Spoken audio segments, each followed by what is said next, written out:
Tick tock का सार्फिन के accounts block करने का ऐलान। चीन की मारूफ समाजी राब्ते की मुख्तसर video sharing app tick tock ने 13 साल से कम उम्र तमाम सार्फिन के अकाउंट्स ब्लॉक करने का ऐलान कर दिया। खबरसां इदारे की रिपोर्ट के मुताबिक टिक टॉक की जानब से बुध के रोज़ एलामिया जारी किया गया है, जिसमें बताया गया है कि कंपनी ने इटली की अथॉरिटी की जानब से पेश करदा सिफारिशात को तस्लीम करते हुए 13 साल और इससे कम सार्फिन के अकाउंट्स ब्लॉक करने की रजामंदी ज़ाहिर कर दी है। कंपनी के मुताबिक इटली में 10 साल बच्ची की खतरनाक चैलेंज पूरा करने के चक्कर में गुज़िश्ता दिनों मौत हुई थी, जिसके बाद इटली के हुकाम ने बच्चों की हिफाजत के हवाले से इकदाम किए थे। इस केस को देखते हुए तफ्तीशी अफसर ने बताया था कि हमारी तहकीकात में ये बात सामने आई है कि कम उम्र बच्चों की बड़ी तादाद सोशल मीडिया प्लेटफॉर्म इस्तेमाल कर रही है।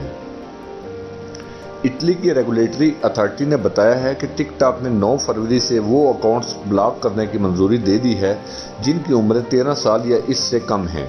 उन्होंने बताया कि सार्फिन की उम्र का तयन उनके अकाउंट पर दर्ज होने वाली तारीख पैदाइश से किया जाएगा।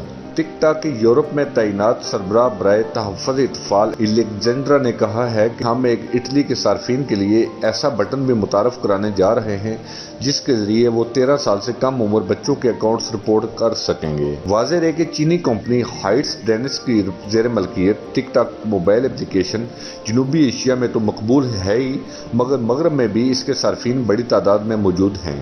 कोरोना वबा के दौरान इटली में भी इस एप्लीकेशन के सार्फिन की तादाद में होशरबा इजाफा हुआ है। हमारे इस चैनल इन्फो राइडर को सब्सक्राइब करें। वीडियो अच्छी लगी है तो लाइक कर दें, अगर सब्सक्राइब नहीं किया तो सब्सक्राइब कर दें। मिलते हैं नेक्स्ट वीडियो में।